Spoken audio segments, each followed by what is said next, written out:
Okay, welcome to today's webinar of Healthy Eating with Picky Eaters during COVID-19, hosted by Parents Helping Parents and funded by First Five, Santa Clara County. Aly Thompson, again, Master's in Public Health, Registered Dietitian, is a registered dietitian with nearly 10 years of experience in both nutrition and public health. She currently works as a health planning specialist for the County of Santa Clara Public Health Department. She is the interim facilitator of the department's Childhood Feeding Collaborative, which disseminates best practice child feeding messages throughout the county. Aly also works on policies, systems, and environmental changes that support the health of county residents through the Healthy Cities program. Welcome, Aly, and thank you for joining us today. Thank you so much for having me. Can you hear me okay? I can hear you. That's awesome. And if I did notice in the, I looked at the chat just briefly and noticed that some people were worried about the sound. So please let me know, and one of the other facilitators let me know if people are saying my microphone isn't loud enough. I can change my setting through Zoom to try and make it louder. So just let me know. So I'll give my introduction, and maybe after the introduction, people can let me know if there's any rumblings about that. So my introduction is really just to say that, I'm here to talk about the 5 keys to raising a healthy, happy eater today. And I'll be presenting some parenting strategies to create more pleasant meal times with children with special needs. And I have a few sort of disclaimers. The first is that I am by no means an expert on many different types of special needs. And so it will be difficult for me to probably answer if there's some very specific questions for a specific type of special need. That being said, after this training, feel free to reach out to me, because I believe I can potentially, in conjunction with Parents Helping Parents, help you find the professional that is going to give you the answer that you're hoping to get. So that's my first disclaimer. The second is, in addition to not being an expert on a lot of very specific special needs, I am deeply concerned about inclusive language and making sure my language is as inclusive as possible. And if for any reason you feel that during this training today I was not using the most appropriate language to talk about certain issues, please don't hesitate to put that in the chat, and even put that in the evaluations that are going to be sent out. I really want that kind of feedback, and I want to change and make sure that things are better if they were not quite right during this presentation. And let's see, what was my third thing? I think I had a third thing, but I completely forgot it. So my apologies there. I'll go ahead and get started, and if I think of it, I'll bring it up. Have any sound issues come up in the chat?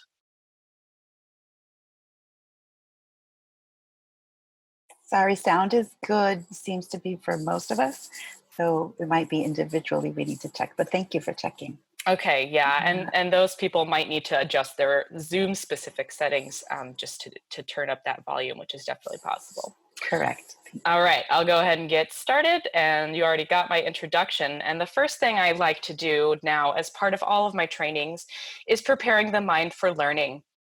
I really believe in guided meditation and breathing exercises as a helpful way to help our minds feel calm and focused and ready to learn new information. So please join me in a very short 2 to 3 minute meditation before we jump into our learning today. So I invite you to take a deep breath, and when you're comfortable, begin to close your eyes. Take a moment to imagine yourself being more calm, peaceful, and focused. As you allow your unconscious mind to naturally conjure an image of what that would feel like, consider what you might be seeing, what you might be hearing, and what you might be feeling that helps you feel calm, peaceful, and focused. Perhaps you are already feeling more calm, peaceful, and focused. If so, keep imagining this calm place while taking slow, deep breaths. If not, take a deep breath in and a long breath out. Notice how your body feels after that long breath out. Does it feel calmer? Consider how you might be able to incorporate this feeling of calm during this training and the days and weeks ahead. I know it's a trying time right now. Taking just a little time to center ourselves can create just a little more peace and calm throughout our day. And I invite you to now take a breath for a moment and begin to move your attention back to your surroundings. Slowly open your eyes, and in just a moment, we'll get started with the learning.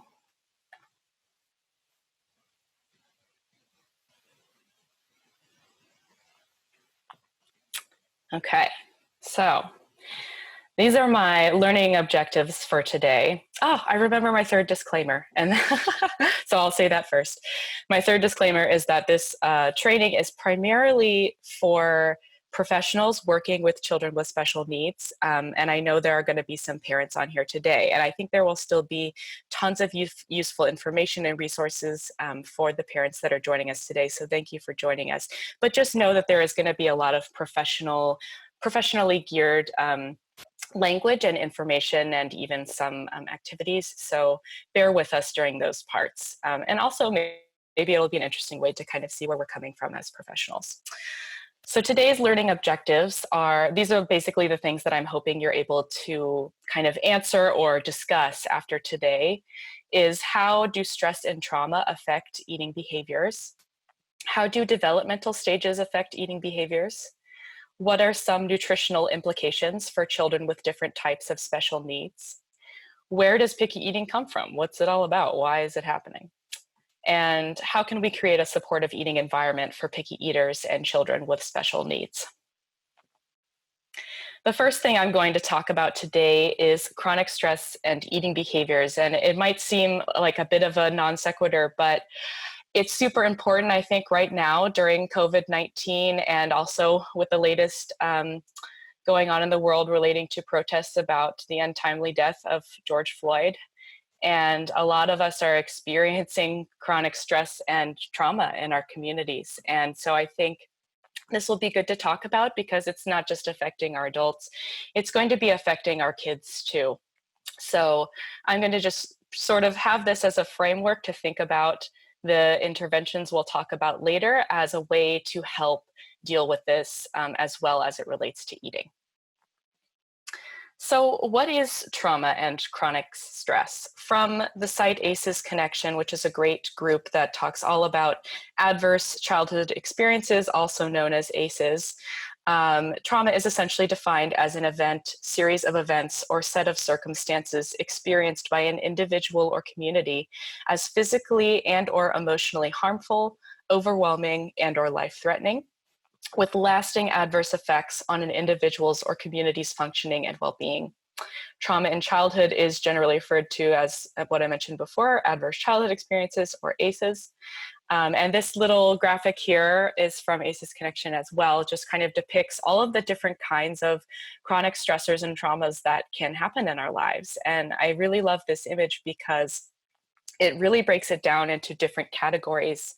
So we have I almost think it's misnumbered in a way. I feel like we should talk about number 2, the community traumas first, which is all of these things at the roots of the tree, which are essentially growing into the leaves of the tree. A lot of these community level stressors and traumas really bring about the things that are happening in the tree and influence those things.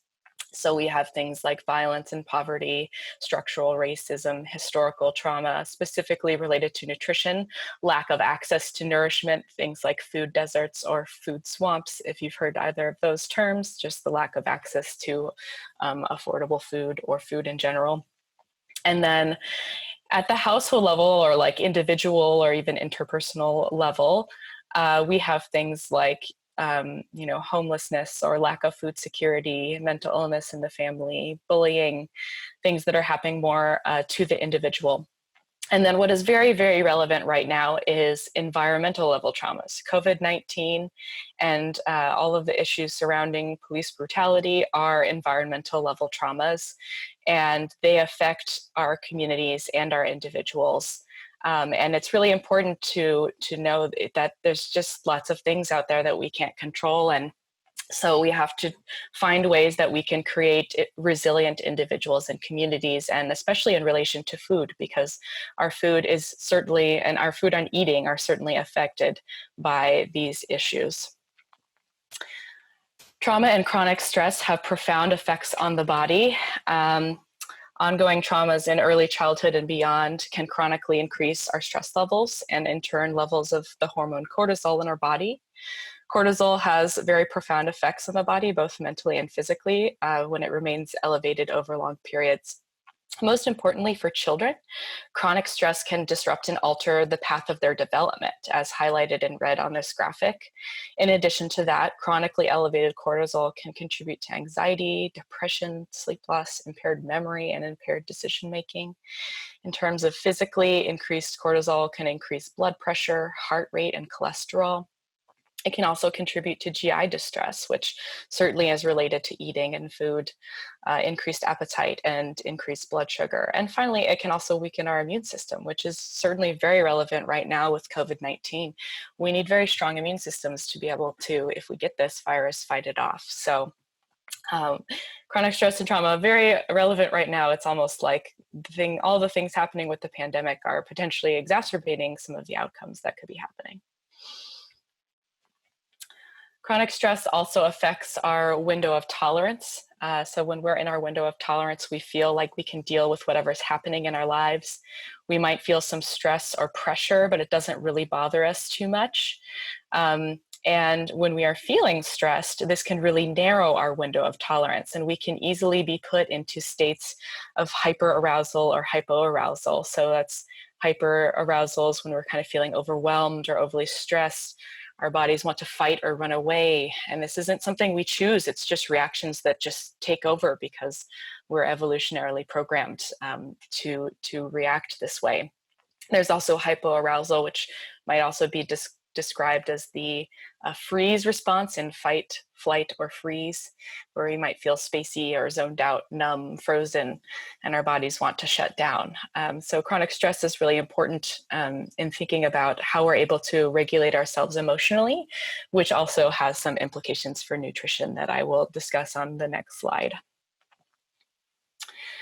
Chronic stress and nutritional health are completely related, very much integrated almost. And I really like this pyramid. It was created by Leah's Pantry, which is a nonprofit in San Francisco, because at the bottom, it really shows that the base of all of these things that are building onto each other at the very top, resulting in early death, is trauma and adverse childhood experiences. And as a result of experiencing these things chronically over the long term, we can have disrupted neurodevelopment and biology, which can result in metabolism changes, increased deposition of body fat in our body, inflammation, and interfere with our kind of gut-brain access or ability for our gut and brain to talk to each other. It can also affect this disruptive development in biology. It can also affect our social, emotional, and cognitive functioning, which can result in disordered eating and decreased ability to cope, and also create this feast versus famine mindset. I think we've all probably seen this at the beginning of the pandemic when all of the grocery stores were out of a bunch of different types of foods. People were panicking and they were thinking, oh no, what if I don't have access to these? I need these, and we're buying them in mass quantities. So this is actually a traumatic adaptation to what was going on. It can also result in the adoption of health risk behaviors, things like emotional eating, although I don't really want to demonize emotional eating here. It is actually a very valid coping mechanism for dealing with emotions. It works, quite frankly. But I think we do need to find ways that we can help people cope outside of just eating food, because really that's just going to be a Band-Aid for the underlying issue.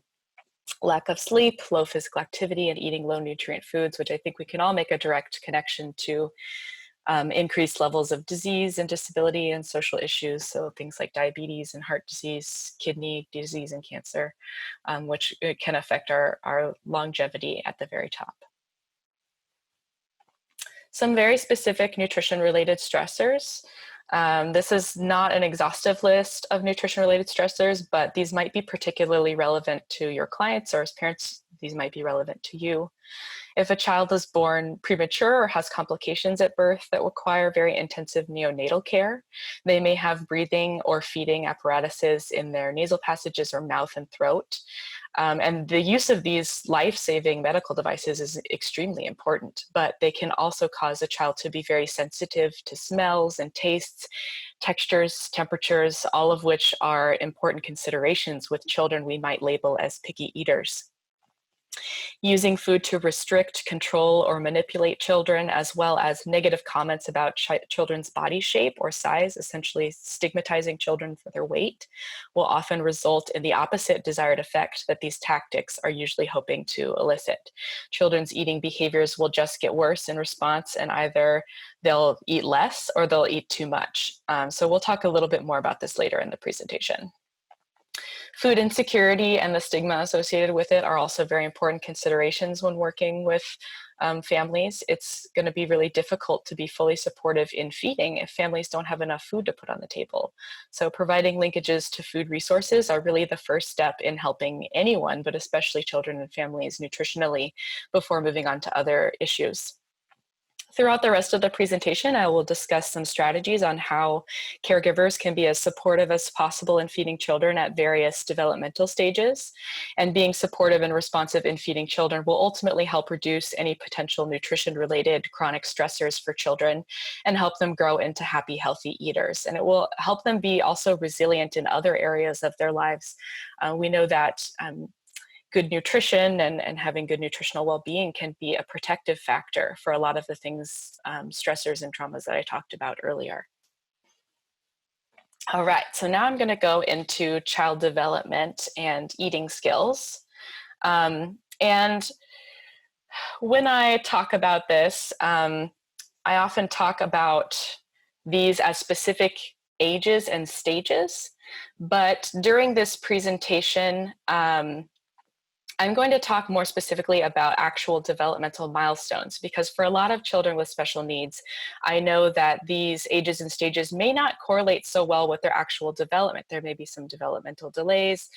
There may even be kind of developmental peaks, like peak development that a certain child might be able to achieve just based on their special needs. So I'm going to talk a bit more about the developmental milestones, but I will still give reference to when these would typically occur in children, just knowing that that may or may not be true for a child with special needs. But first we need to talk about how children learn. So children, even children with special needs, often learn things from their parents and caregivers. And to illustrate this concept, I'm going to use a classic example of a child learning a new skill of how to ride a bike, but I know that this may not be very accessible for every child. But first, in order to learn, children need parents and caregivers who can understand their child's learning style and speed, provide developmentally appropriate learning tasks, give opportunities to learn, and trust that their child can learn the task at hand. Ultimately, eating is a skill that children learn from others. So my example about how children learn is when a child is young, parents might start teaching them how to ride a bike using developmentally appropriate tool like a balance bike or training wheels to give the child opportunities to experiment with biking while having feet or wheels to assist with balance. Then parents take off the training wheels and give them supervised opportunities to bike without assistance.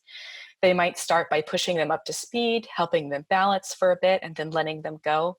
The child might fall a few times, and that's okay. It's all part of the learning process. There's going to have to be some trial and error here. Ultimately, the parent trusts that the child will learn to ride on their own and continues to provide the child opportunities. They help them feel safe by guiding them when they need it and helping them when they fall. And eventually, children learn to balance on the bike by themselves, and they no longer need the parent or caregiver to help them. We often expect children to just instinctively know how to eat the foods that we offer them. And while we do have some instincts and preferences that help us learn, many parents and caregivers may not be aware that eating is actually a skill that takes time to learn and master. Parents, guardians, and other role models can teach children how to eat using family foods that are appropriate for their age and/or developmental stage. And children will take those opportunities and guidelines and learn how to become competent eaters. Children are often wrongly labeled picky eaters. There very much is a thing that is normal picky eating for children. But this often happens when caregivers misinterpret some normal eating behaviors. So developmental and feeding transitions, like introducing solid foods, periods of growth acceleration or deceleration, and periods when children are really driving for their own personal autonomy, are potentially high-risk periods because these can unsettle a lot of caregivers. A lot of things are changing during that time, and eating behaviors are changing. And parents may worry about these new behaviors and respond by pressuring or restricting, catering, or being very permissive with food. But ultimately, caregivers need to understand what normal eating looks like at these various stages so that they can avoid pressuring children to eat, which ultimately produces the opposite intended effect. So as I mentioned before, I'm going to kind of go more based on developmental milestones, but I will reference some age sort of ranges that these might be happening. But ultimately, feeding children based on what they can do will support their current abilities and encourage advancement of eating skills. So going based on what children can do versus their age will be very helpful in kind of bringing them along with us in learning how to be competent eaters. A child's first task in the world is to just figure out how to be in it. They're working on homeostasis, which is how to stay calm and alert, taking interest in the world, filtering out different stimuli, regulating their sleep states, and exploring things using their senses. Supportive caregivers in terms of feeding will be as responsive as possible during this stage. The caregiver's role is to feed on demand when their child is hungry and understand and respect their child's sleep rhythms and try to feed the child when they are calm and alert and awake, and learn the child's cues, especially related to hunger and feeding and how to respond to them. A child will then move into the attachment phase. During this phase, the child is a bit more settled and they're learning to connect and fall in love with their parents and caregivers. They're also learning how to coordinate their reflexes and move around and communicate deliberately with their parents. The caregiver's task during this time is to support their child's need to feel calm and organized by continuing to feed on demand, helping the child feel calm and alert during feeding, and continuing to respond to their child's cues relating to feeding and other things. When a child begins to move a little bit away from attachment and move into separation and individuation, they begin to take an interest in the world that lies beyond their parents. They're consolidating their attachment to the parent and experiencing themselves as a separate human being. During this time, a child shows readiness for solid foods by developing oral and motor control, and they're taking an interest in the food. Parents may notice that their child looks at them intently while they eat or prepare food, or maybe their child even reaches out for food. This is a sign that they're very interested in food and what's going on, and could even be a sign that their child is ready to start trying solid foods. The caregiver's task during this time is to understand their child's development and eating skills and ability to control their bodies, to start solids based on what their child can do and not necessarily how old their child is. Especially with children with special needs, it may take a lot longer to get to the stage of feeding solid foods, and that's okay. Responding to the child's cues about tempo, amount, and frequency of food is very important as well, and giving their child many chances to like a new food and work towards incorporating the child during family meal times. As part of talking about introducing solid foods, it's really important to discuss the different aspects of development that may signal that a child is ready for solid foods.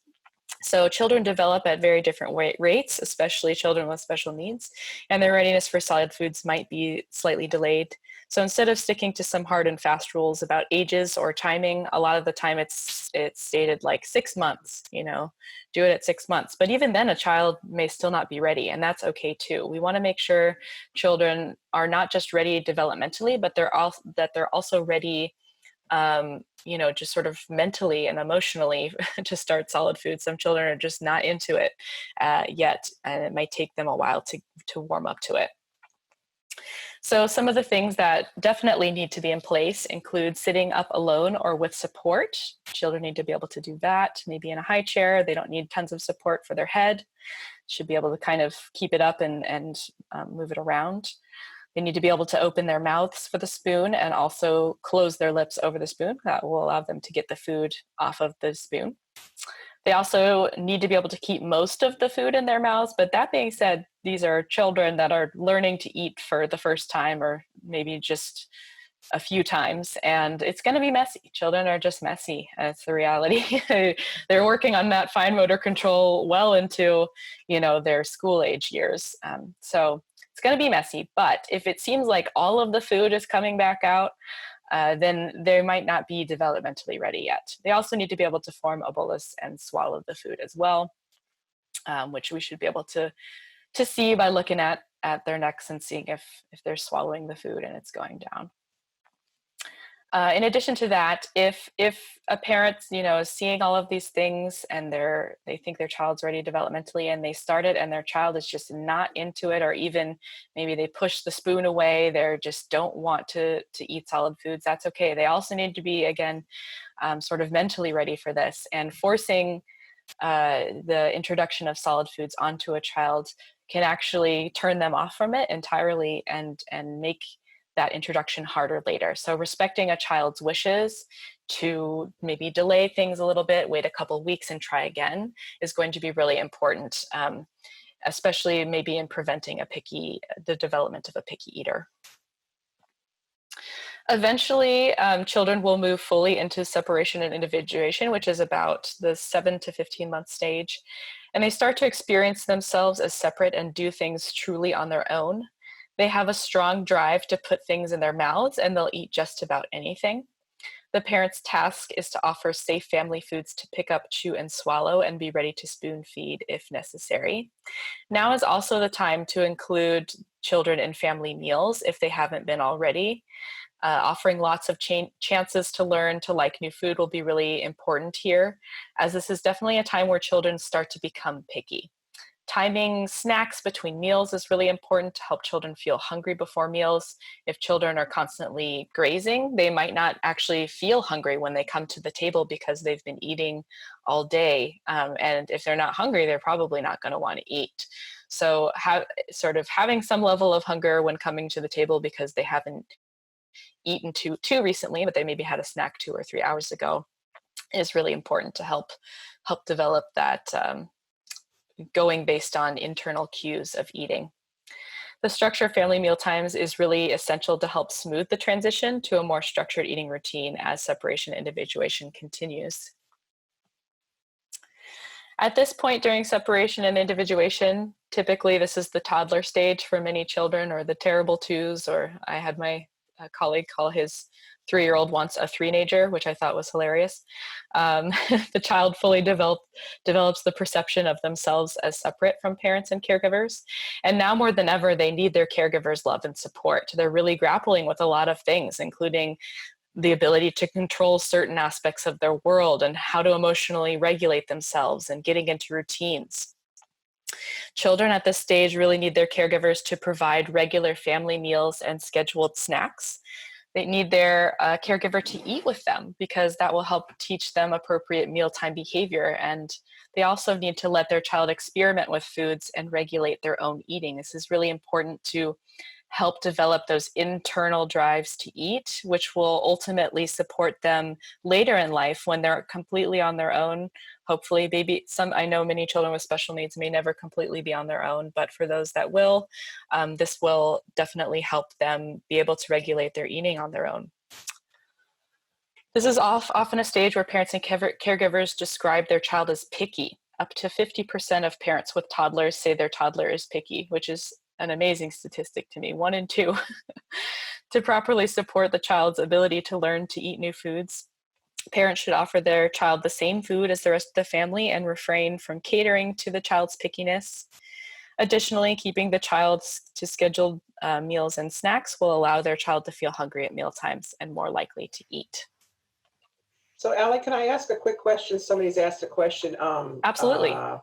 Could you statistically, I know you just mentioned 50% of the parents say that their kids are picky eaters, but the question is, could you statistically talk about issues children with special needs often run into related to nutrition and or eating habits? And then my also quick question is, how about, besides snacks, how about drinks? Because sometimes water versus juice for snacks. Yes, absolutely. So I'll actually address your second question first, and that this will actually come up later in the presentation as well.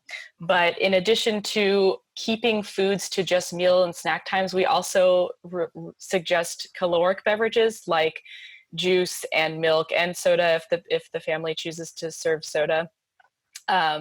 Be kept only to meals and snack times, because those will definitely contribute to feelings of fullness as well, and will hinder the child's ability to feel hungry when it comes to both meals and snack times. So if you feel like you've got, a picky eater during meals and snacks, and you realize like, oh, I guess I do kind of give them milk whenever they ask for it, that could be one contributor to why they're not eating much when they come to the table during those times. And let me just clarify on the first question. So someone's asking me to speak statistically to, I guess, how children with special needs, how they might be perceived as picky eaters. Is that the question? I'll read it to you again. I just want to make sure that the question is stated how they did. So it says, could you statistically talk about issues children with special needs often run into related to nutrition and or eating habits? Okay. I don't think I can speak to it statistically. I don't have like a study off the top of my head. I will say that especially for certain types of special needs, that there are going to be higher rates of parents describing their child as picky or maybe not eating enough or eating too much.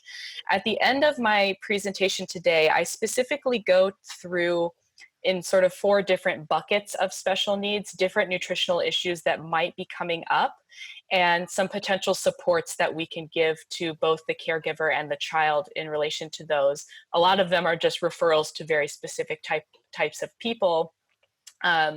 But for sure, there's going to be a lot of unique issues that come up for children with special needs. And I think I will go over some of those later in the presentation. So if you feel like I haven't sufficiently answered your question, feel free to bring it up.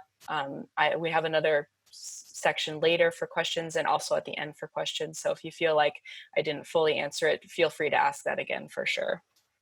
Okay, thanks. That's it for questions for now. Okay.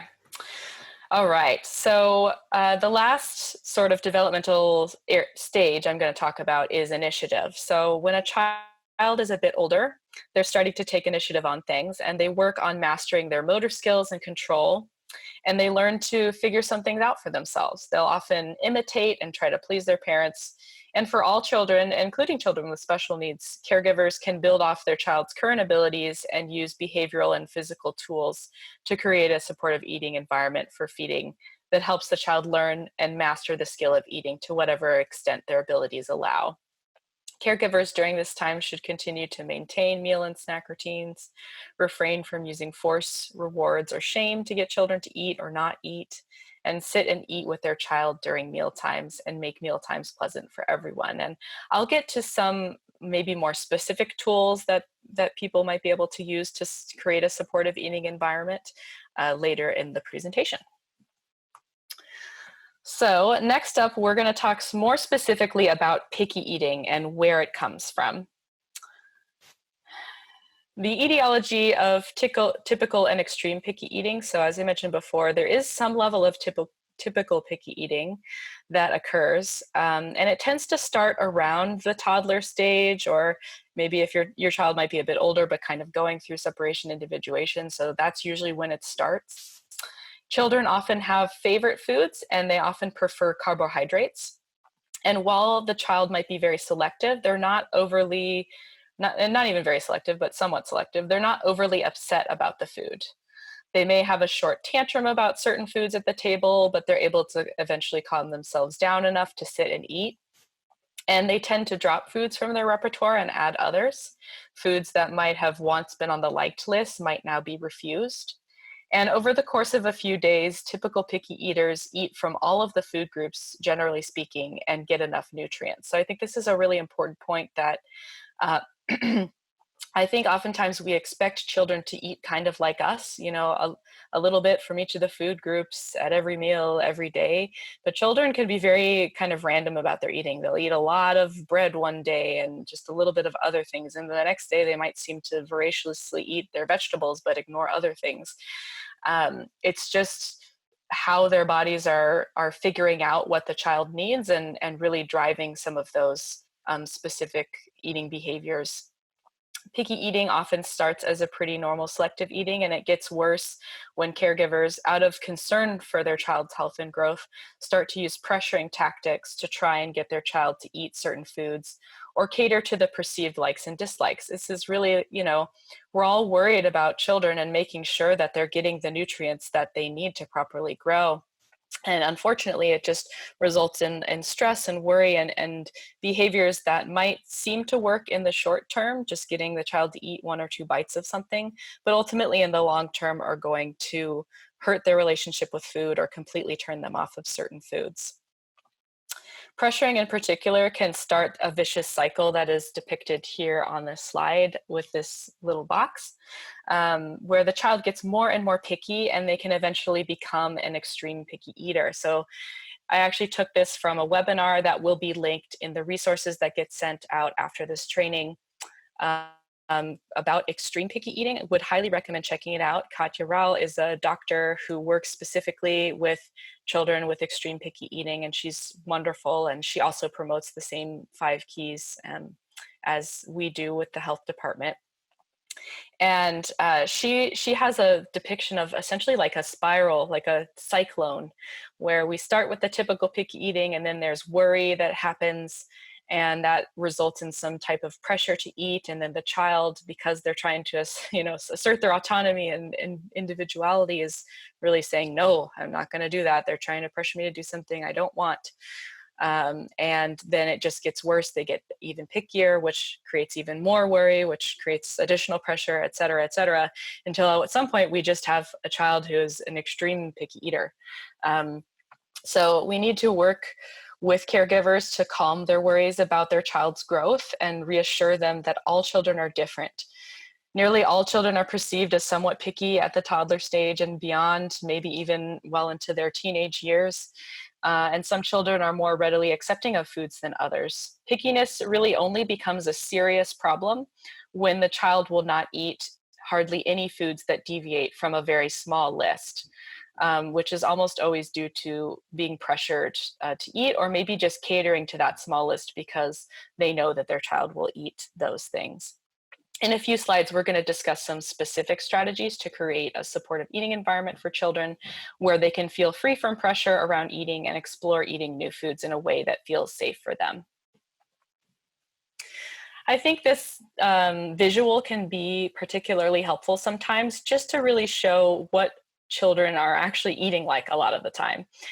This red line shows what we often expect as adults that children will eat. We kind of expect this more or less similar eating pattern from day to day, eating approximately the same amounts, maybe with a little bit of variation, and eating generally from all the food groups across every single day.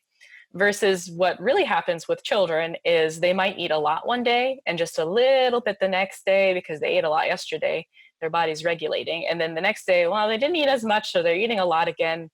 And then maybe they eat just a little bit or more about what we would expect them to eat or hope they would eat. And then they're back down to eating not a lot, etc. So if you actually take the highest and lowest points on these graphs, on this little graph, and you squish them together, the amounts eaten at these different points would probably equal the caregiver expectation over the course of the week. So I think this can be a helpful visual sometimes to show that children are indeed regulating themselves and they're kind of averaging things out over the course of time. So just to have faith that they will eventually, most children, unless they're maybe at the extreme picky eating stage or have some other more intense issues going on related to a special need or other need, that they will get enough over time. Caregivers really need to know that pressure to eat or not eat certain foods can be both positive and negative. So some things that we might not think are pressure, like applauding or praising, can actually put pressure on the child to eat and make them want to eat less or eat for the wrong reasons, which is to get external approval or receive a reward or bribe. And related to this, you know, if the goal is to create as competent an eater as we can, who can eat as much on their own as they are able, we really need them to be able to eat based on their own internal drives, whatever drives they have. So really taking away that pressure is going to help elevate those internal drives and allow children to call upon those and regulate in the way that works for them. One type of pressure I want to point out is rewarding. This often turns into a negotiation where the caregiver might say, you can have dessert if you take 3 more bites of your vegetables. And even if the child does eat those 3 bites, which I think, you know, a lot of these are used because the caregivers get immediate results, what they are perceiving as results, because they're like, okay, well, I instituted a 2-bite rule. My child does always eat at least those 2 bites, and at least they eat 2 bites of vegetables, you know, today. But ultimately, in the long term, that's going to be creating this negative relationship with the food, or teaching the child that certain foods are better than others, when children are going to be much more likely to eat vegetables, fruits, a variety of different foods, and not have a lot of worry and anxiety about good foods and bad foods if we portray them more neutrally and don't reward certain eating behaviors with other types of foods that might be more desirable, like, you know, desserts and things like that. We ultimately want children to enjoy foods for what they are, which means having them eat in a neutral, supportive environment free from pressure. A child, it can take up to 20 or more neutral exposures to a new food before a child will try it. And I highlight neutral specifically because that's the key piece. You know, if they might get exposed to a food under a pressured environment, and that will kind of affect the outcome of whether or not they try something. So if it's presented neutrally, it may still take a number of times for the child to try it. And even then, a child may still not like it after seeing it 20 times. It's not a hard and fast number, and that's okay. It can take children months or even years to feel comfortable trying certain foods. And at the end of the day, the child may still not like that food after many chances. Disliking foods is really only a problem when those preferences are so restrictive that it interferes with the child's ability to eat a moderately varied diet and socialize as it relates to food. Parents and caregivers will often ask me, like, should I still serve food if my child doesn't like it? And I say, you know, do you or your family members eat and enjoy that food? And most of the time the answer I get is yes. I think if the answer is no, I kind of ask, like, why are you serving it then? Like, if nobody enjoys it, you know, maybe we need to find other foods that we enjoy and will more readily eat. But almost always it's yes, of course, that's why I'm serving it. I really enjoy broccoli, or I really enjoy XYZ, and so does my spouse, or so does my other child.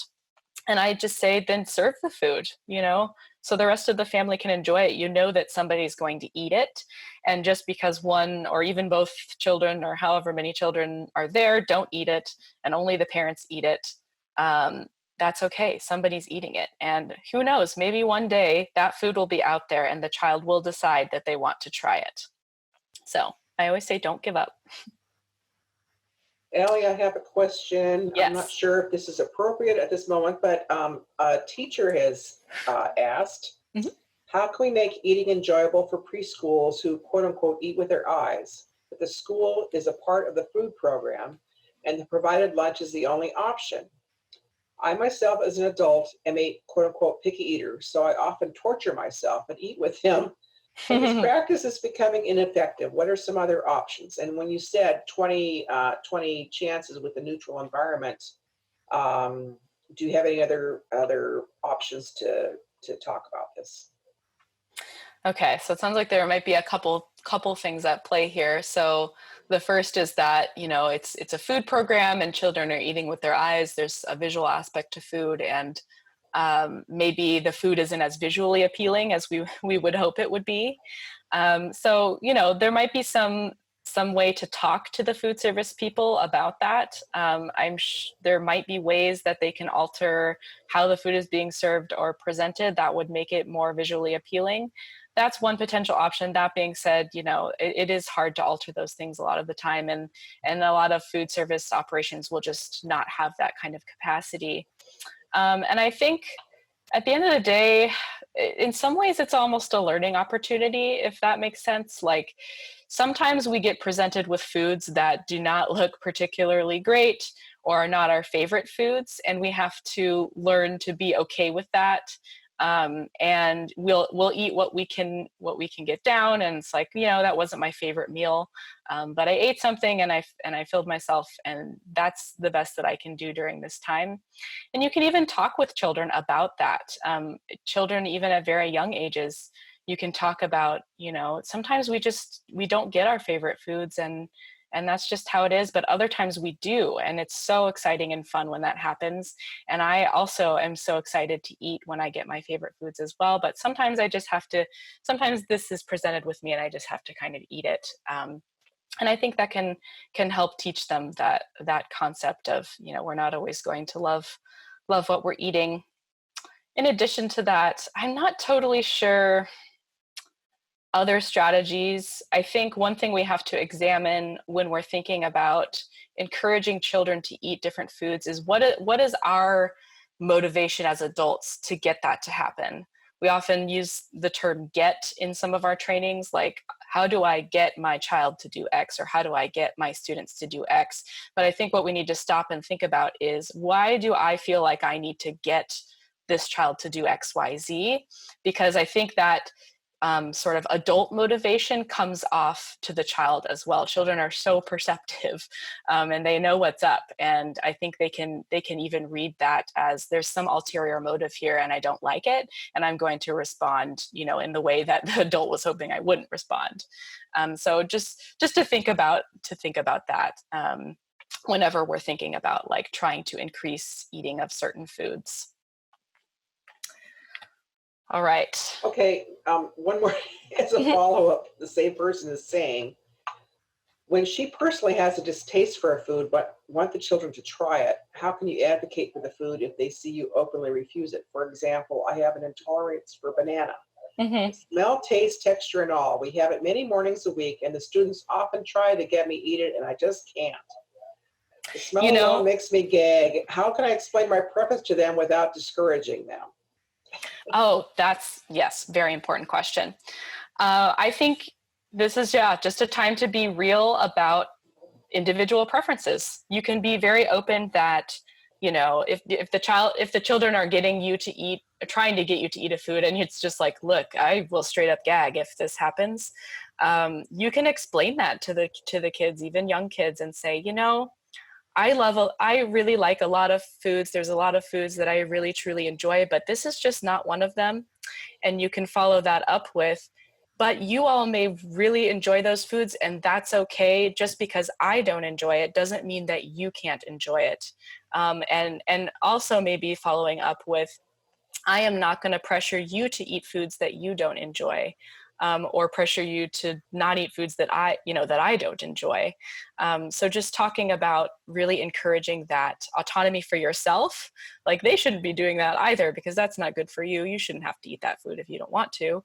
But just being transparent with them about that, and truthful, and explaining, you know, unfortunately, it's just something I don't like, but you might like it, and don't let that influence whether or not you like it, because it doesn't matter whether or not I like it, you know. Great answer. Thanks a lot, Aly.